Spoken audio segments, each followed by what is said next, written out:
You are live. Hi, everyone. I hope everybody had a good day today. Michelle and I were just joking about being mothers and working mothers, no less, and the madness that can ensue when we try to juggle too many things. But I guess that's kind of redundant because that's just being a mom.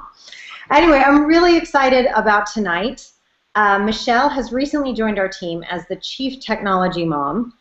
She's been known to write a thing or two about kids and technology and the ins and outs of technology.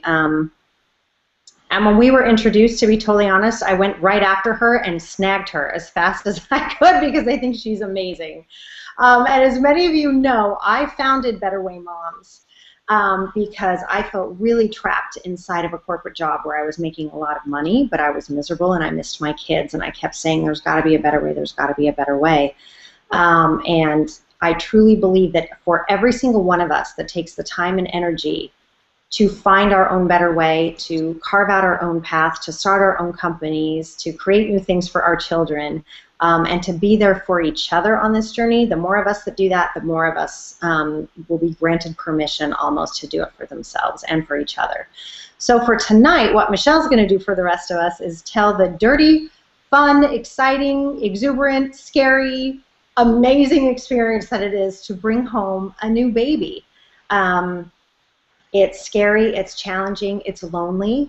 A lot of women experience depression and it's not always talked about. And it's exciting too. And I think Michelle does a really brilliant job of talking about it honestly and with a sense of humor. And in so doing, she also lets other women know that it's okay. And there's no right way to do this. There's not one way to do this. There's your better way to do this. So with that, I turn it over to the amazing Chief Technology Mom, Michelle. Michelle, take it over. Sarah, you're the best. Thank you so much. I echo your sentiments, and I return to you that you are amazing, and I'm glad you came after me because I love doing this. This is just by far one of the coolest gigs I've ever had, aside from motherhood, of course. So let's jump right in. First of all, I'm going to start with a disclaimer.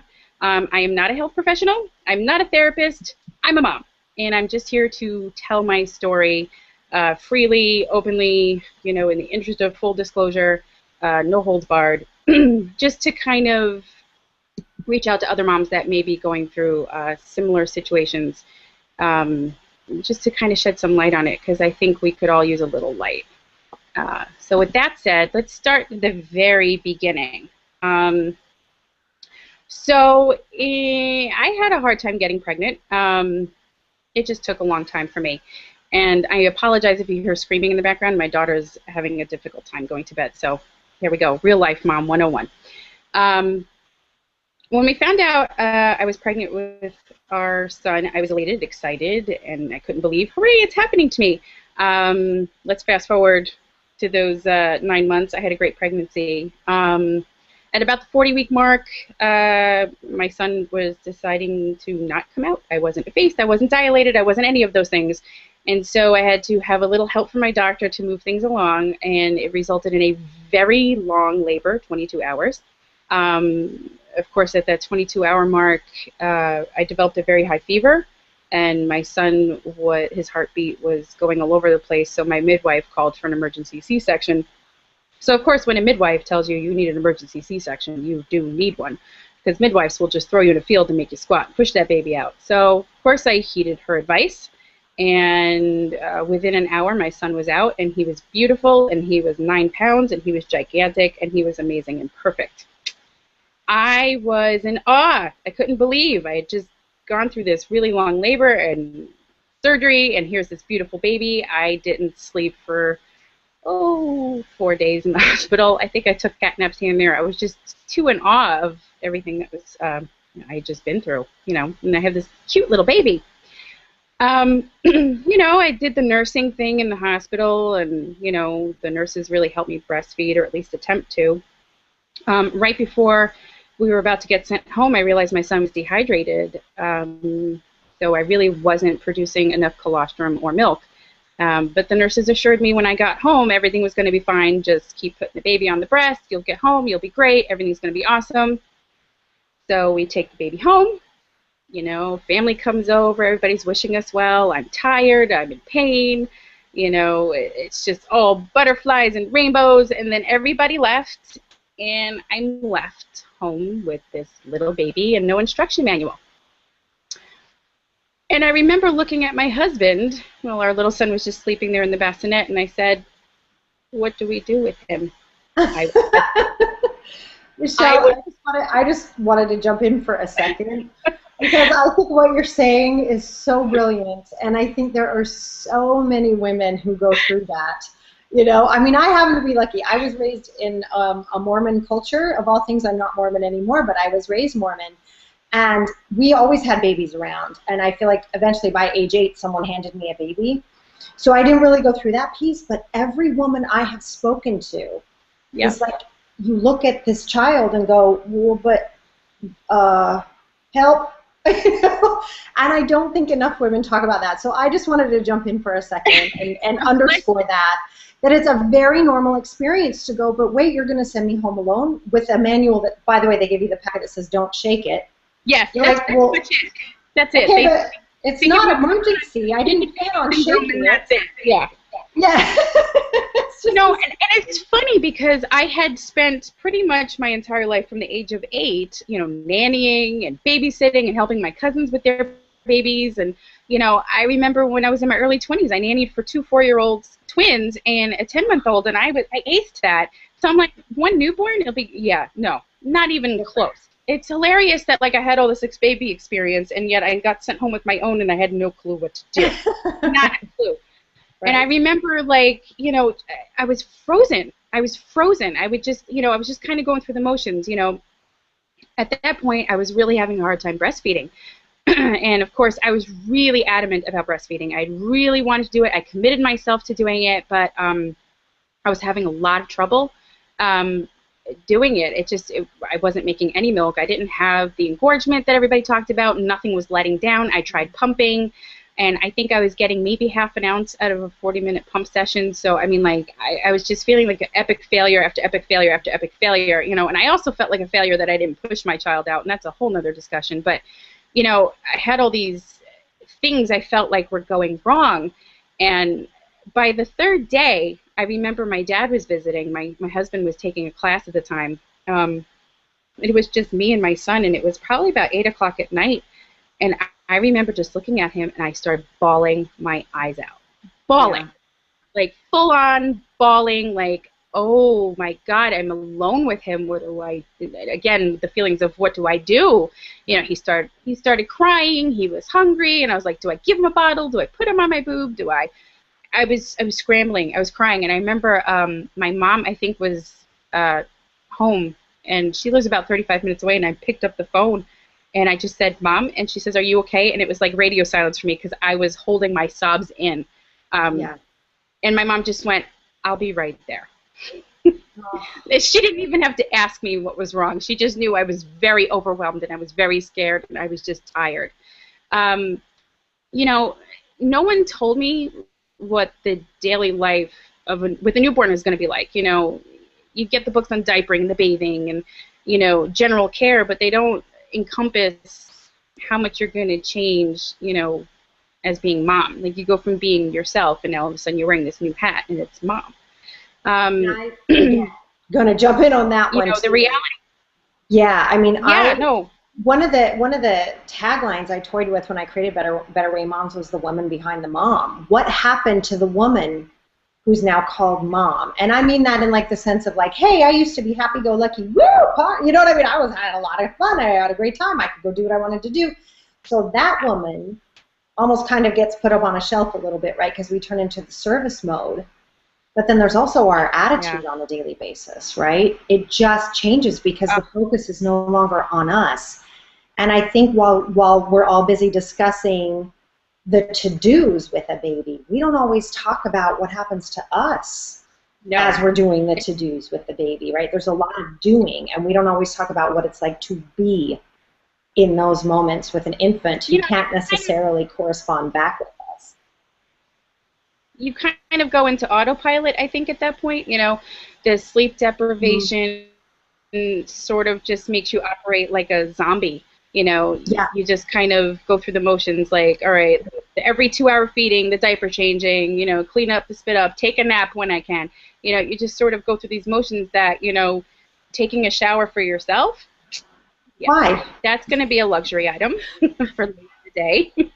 Right. And you just forget that you exist because you've become a feeding machine, a diapering machine, and a let me stop this baby from crying machine. That everything else is completely inconsequential, and that's pretty much where I was. And, that first 3 weeks, I was still battling with the loss of not being able to breastfeed.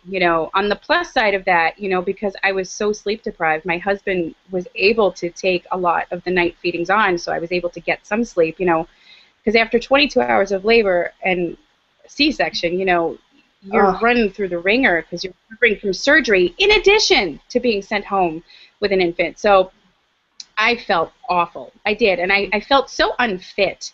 I felt that I wasn't capable of being able to take care of our son, that I was inadequate. Here I can't breastfeed. I can't, he's crying all the time. I'm just a failure. I'm not good at this. This mom gig, I don't even know what I got myself into. And it was awful, you know. And that's pretty much, I think, what sort of launched the depression for me. Every mother will go through baby blues. It is completely normal. Your hormones are going to drop by that third, fourth day. Be prepared for the waterworks. I was prepared for at least the second time around when we had our daughter. Like, I knew I was going to probably start crying about that third or fourth day, and I knew it was completely hormonal. Didn't stop me from doing it. I remember crying, thinking, like, I'm really hormonal right now, and I know this is hormones, but I'm going to cry anyway, because you do. But when it starts to go beyond just the hormone crying and the baby blue crying, you start to realize that, there must be something wrong with me. Um, you know, as I started to bond with our son, I developed an anxiety. That first time mom anxiety. You think everything is going to make them sick. You don't want to leave the house with them because they're going to catch a cold or somebody's going to give them the measles. I don't even know. You start to worry about they're not vaccinated yet and people are going to sneeze on them. They're going to breathe on them. They're going to touch them. So, and he was a summer baby. I had no reason to be afraid. Like, I could have went outside. It was beautiful every night. I was afraid to leave the house. And then the news started to scare me at that point. I started getting anxiety watching news reports, and particularly stories about child abuse or missing children. I started to view the world as this really scary place. All of a sudden, the world was a lot scarier than it was before I had kids. And I realized it's because I had this little baby and there's so much to lose. You almost feel like, I have so much to lose and I have so much responsibility to take care of this little thing. And I don't want to send him out into that world because, oh my God, look at the news. It's a terrible place. So the anxiety of that started to kick in. Every little hiccup, sneeze, cry, and whimper my son made, I was like, oh my God, there's something wrong with him. I was that first-time mom, by the way, that called the pediatrician for every little thing. God love my pediatrician. He's so patient. But because I had that anxiety and because I wasn't leaving the house as much, that's when I started to feel really lonely. Um, I was still freelancing like I am now, and because I'm a freelancer, we don't really get paid time off. There's no maternity leave, so whatever time I took off was unpaid. There was this added pressure, in addition to taking care of a newborn, to go back to work right away. Because I didn't want to financially suffer that summer, with a newborn and all these additional expenses now of diapers and wipes and formula and all this other stuff. So I put a lot of pressure on myself to work right away, which probably didn't help matters. The long nights, I would start working into the wee hours of the morning, and, my son was that every 2-hour baby, which was great for scheduling reasons, but I could never catch a nap. So, all of that sort of snowballed into this epic feeling of loss. I felt that I lost who I was, or loss of control. I felt I lost my pre-pregnancy figure. Not that I had a great one to begin with, but it was way worse now. doesn't matter. And I started to feel less attractive. Your body Yeah, changes, and I don't think you we know, talk about that enough. But your body changes, you know, even Oh, some people end up looking even better after a baby, but your body is never, ever, ever the same. And that's a big no. piece with it. Along with, I really like what you said about pressure. The pressure we Yes. put on ourselves to continually financially support the family, to Yeah. continually keep the house organized, to continually have this all down, you know, to make sure that we keep it all up here, when meanwhile our whole life just got turned completely inside out. And I I know. think there needs to be a little bit of respect had for that as a human being, right? Like as a mom, yes, but also as a human being. I think we don't always, at this stage of life, grant ourselves permission to be inside out for a little bit, right? No, we're like supposed to pick up and be back in our jeans in 2 weeks and be back to work in 2 weeks and get this all handled. And that's kind of not the way it goes, and that's as it should be. You just like grew a life. We Yeah. don't talk about that enough. Well, it's funny Anyway, that I'm you sorry. talk about that. My mom relayed a story to me about my great-grandmother that apparently she delivered, I forget which child it was, at home and then got up and made, you know, spaghetti for the family. And here I am thinking to myself, overachiever. Sure. You big jerk face. Why you gotta She set just that standard for everybody else? I was like, she's not helping my cause here. I don't know how true that was, but I thought it was kind of funny. But it, like, you know, of course, hearing that story, I'm thinking to myself, why am I not getting up and making spaghetti for my family? I just was, you know, I just got this kid taken out of me, and I'm not getting back to it. But, you You know, know, that you're not reminds me supposed of to a bounce headline I back, saw right? once. Sorry, Google. No, You go gotta ahead. Google. There's always a time delay. But that reminds me of an article I saw once where there was a woman who was 9 months pregnant who ran a marathon or something. And the title of the article Yes. was "Pregnant Woman Runs Marathon, Women Everywhere Give Up." I just loved that. I was like, yes, that's right, we did. Yes. Thank you very much. Done. Yeah. That's it. Oh man, you gotta love it. But you know, it's Spaghetti funny, but marathon. that's what it is. It's like, you know, we see, you know, and I think a lot of social media feeds into these sort of feelings of inadequacy. You know, the internet is awesome, but it also has a, you know, a dark side too. You know, we start to scroll through everybody's feeds on our social networks, and you know, we're like, why do they seem like they have it so together? What am I doing wrong? Um, you know, and I you got to accept though too that, you know, Facebook and Twitter, you know, you're just seeing a facade of someone's life. You're not seeing what goes on behind closed doors. But of course, when you just have a baby, you just assume that everybody's lives are hunky dory, perfect, and they got it together, and they have their babies, and everybody's happy and great. And you know, that's when I started to feel like, well, I don't want to tell anybody, you know, how I feel, because I was really embarrassed by the, you know, feelings of inadequacy. I didn't want to seem like I was an unfit parent to anybody else. Um, you know, so I kept very quiet for a long time about that, and I think just bottling that up was the worst thing I could have done to myself, because I just spent every night crying, you know, and I was taking care of our son. I mean, he was thriving beautifully. You know, the formula didn't hurt him at all. You know, he did great. His well visits, you know, were stellar. He did a fantastic job. Like, you know, he tipped the scales on everything. It was me that was feeling terrible. You know, and I think it was probably around the 6 month mark of having our son that I realized I wanted to turn things around. Um, Mhm. and I started to talk a little bit about it. And it was my aunt who actually told me that everything I had been going through is completely normal. And that's when the light bulb went off. I'm like, you mean this isn't just me? You know, because I was convinced that it was just me. Like, I was the only one who was inadequate. I was the only one who was unfit. I was the only one who was incapable of breastfeeding. I was the only one incapable of doing all these things. I couldn't clean my house and take care of baby and run my freelance business and, you know, be a good wife and forget about trying to take care of myself. That was so last on the list. And what I found out is that should have been the first thing on the list, because once you take care of yourself, you're better able to take care of everything else. Every time, and I You just I know, can't but that's when underscore I, that enough. I think moms, we hear that message, yeah, right?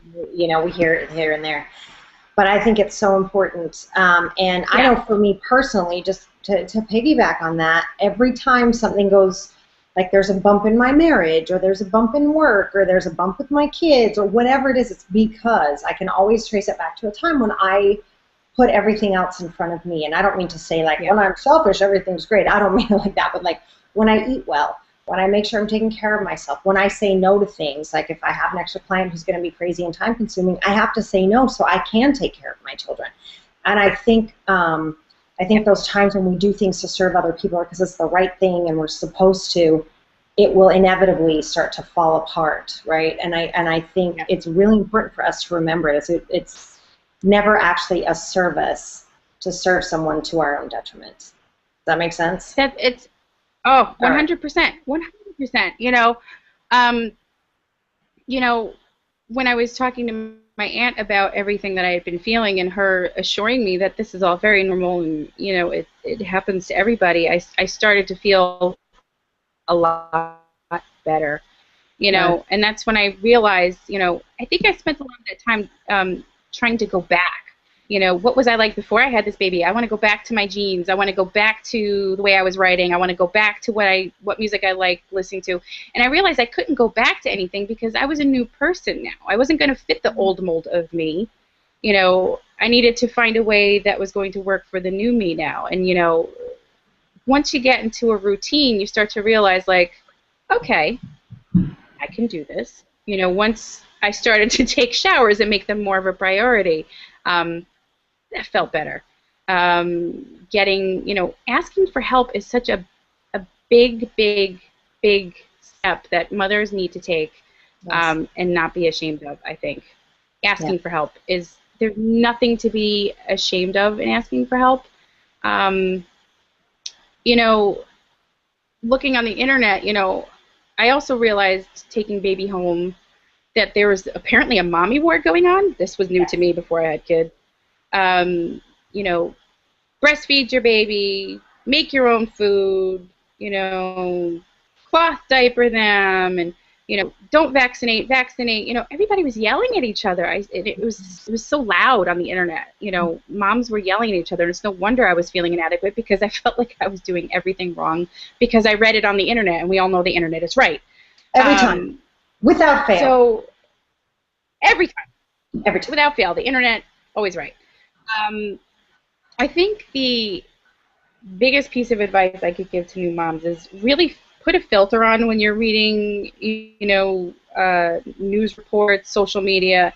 Just put a filter on, take everything with a grain of salt, because you need to find what works for you, your baby, and your family. And that whatever you do is between you, your family, and your pediatrician, and that's it. It's nobody else's business what you do. Your way is the right way, and their way is the right way. You're all doing it right. If you love that baby, that's all that matters. That is all that matters. But most importantly, also, like, love yourself. I get so excited by what you're saying. I just jump in, and I'm sorry. No, I like it. I just love it so much. That's how Sarah and I work, so. Yeah. But I do think, I really, that stuff makes me so sad, and I don't mean that in like an I'm up here and they're down there sort of way. I don't mean that at all. It makes me so sad because both sides are hurting, right? For one person to yell that loudly, you only yell that loudly if you're really scared about something, right? Does that make sense? Right. You know what I mean? Like, does that ring true to you? No, it makes perfect sense. Exactly what's going on. They're yelling because they feel like, I also feel like they're doing it wrong, so that they yell about it. Well, that's right. That's right. Because they're scared. We all let it down and say, look, there's no one right way to do this, right? We're all different. I mean, look even at your siblings, right? You think about how different we are from our siblings, yet we expect our children, their siblings, to be exactly, well, he didn't do that. And no. Think about your own life, right? And it's the same like in parenting. Like, how could we ever expect that the breast is best for everyone? Mine dried up at 3 months with my son. What was he? Should he die instead of get formula? Do you know what I mean? It's like, no. And of course, I know. No, is not. It just. I guess to me, what I hear when I see those conversations either online or you see them on talk shows is women screaming at each other about I'm right about this. You're damaging your child. Somebody said that to them somewhere, or they picked up that message somewhere.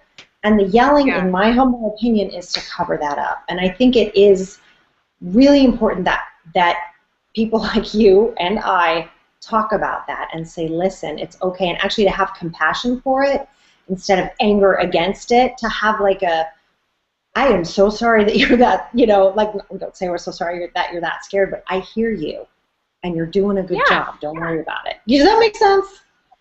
No, and there's a great website called the Fearless Formula Feeder that I found that was in support of formula feeding moms, but also in support of breastfeeding moms. And I love this community that the founder made, is just moms supporting each other without this stigma of judgment, and of course the trolls would come along and try to put you down, but it was such a positive community that I started to realize that, okay, I'm doing this right because I made the right choice for me.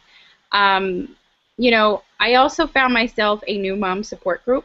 There are tons of them. If you just do a quick Google search, you can probably find one either through your local hospital or like local small boutiques, like mom boutiques. They usually have them. And that was a big help. I had a friend that was going to it, just to hear other moms going through the same exact thing I was going through. I'm like, whoa, we're all in this together. Why is everybody fighting about this? We're all doing the same thing. We should be loving and supporting each other.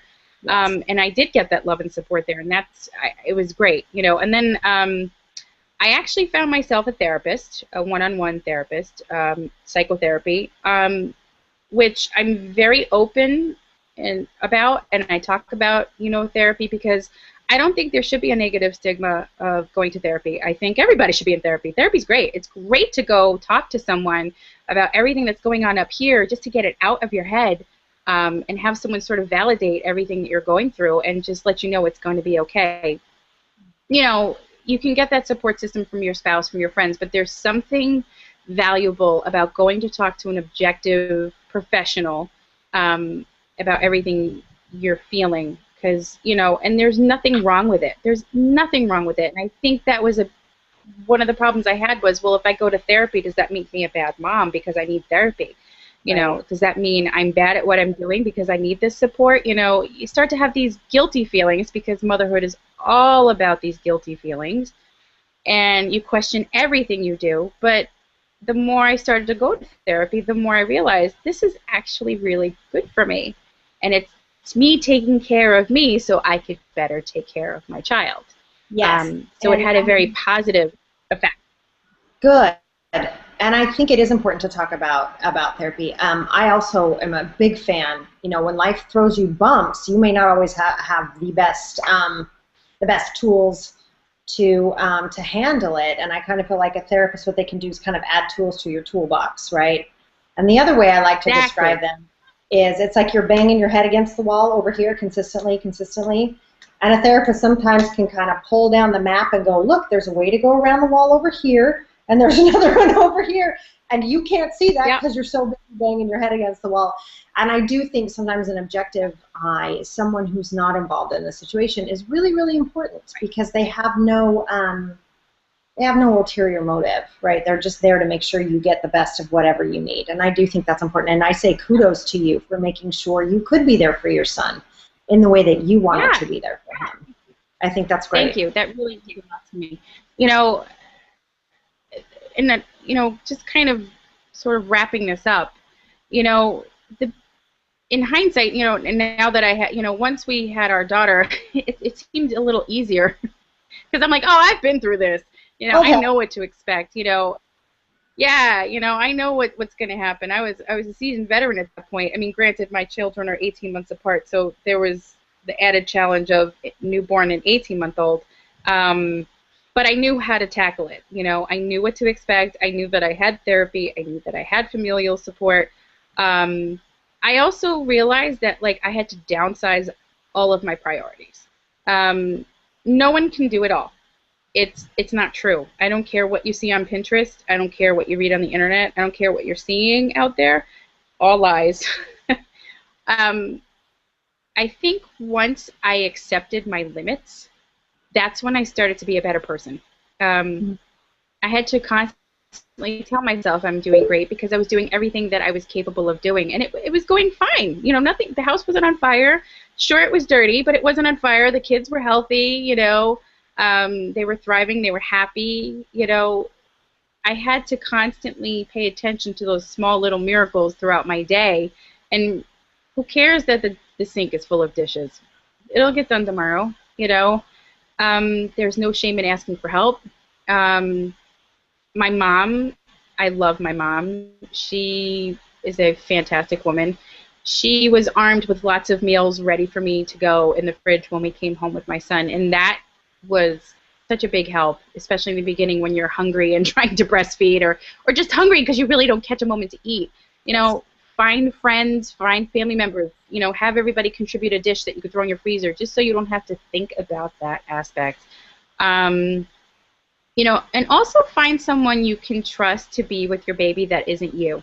I know that new mom anxiety, you know, you just don't leave your baby's side for like a minute because you want to watch them breathe. You want to make sure they're breathing through their mouths and their noses, and you want to see the little tummies going up and, oh my God, he sneezed, what's going on? And find someone you absolutely trust to give your baby to and go out, even if it's just 5 minutes for a walk around the block, or if it's for a quick drive-through coffee run, whatever it is. Because the biggest mistake I made was not detaching a little bit just to give myself a break. Not giving yourself that break is going to add to those feelings of depression, inadequacy, loneliness. Oh, it's just going to snowball.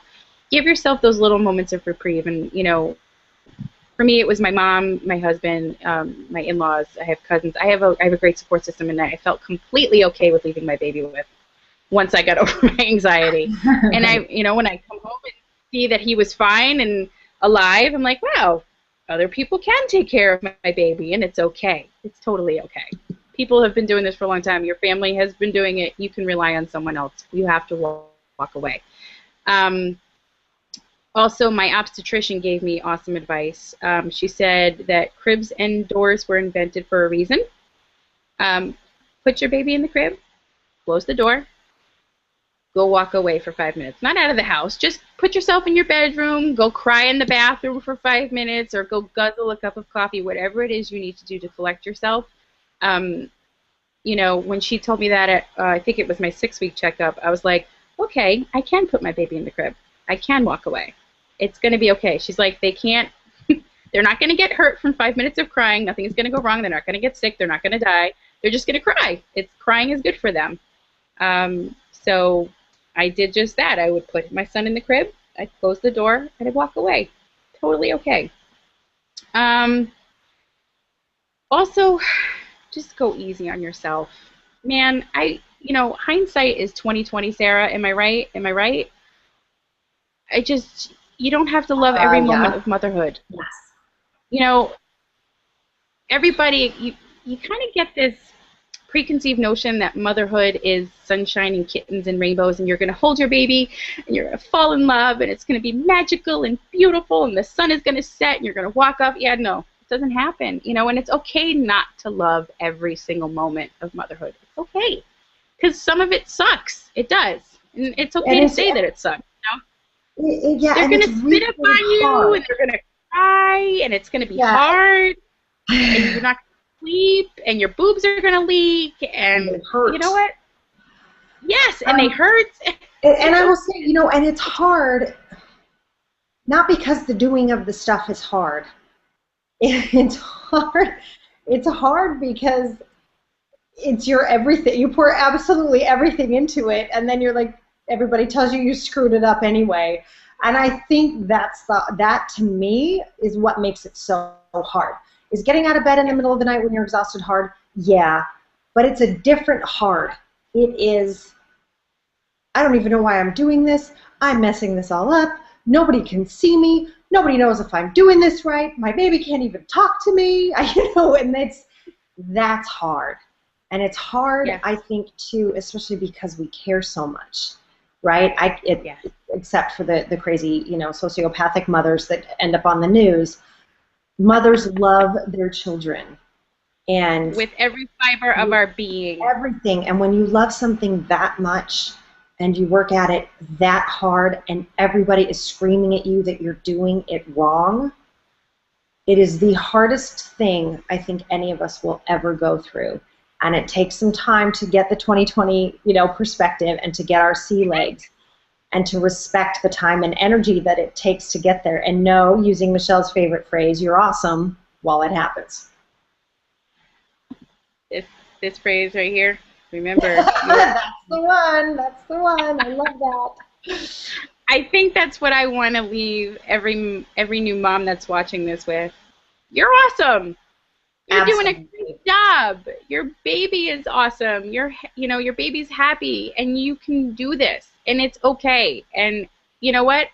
The baby will eventually sleep. You will eventually settle into a routine, and then you will look back on those beginning months and go, "Oh, what was I so crazy about? Why was I so upset? Why was I so?" But for those going through it, it's okay to go through it. It's completely normal to go through it. But you're doing a great job. You love your baby, and then you're doing it right. If you love your baby, you're doing it right. But most importantly, if you love yourself, then you're doing it really right.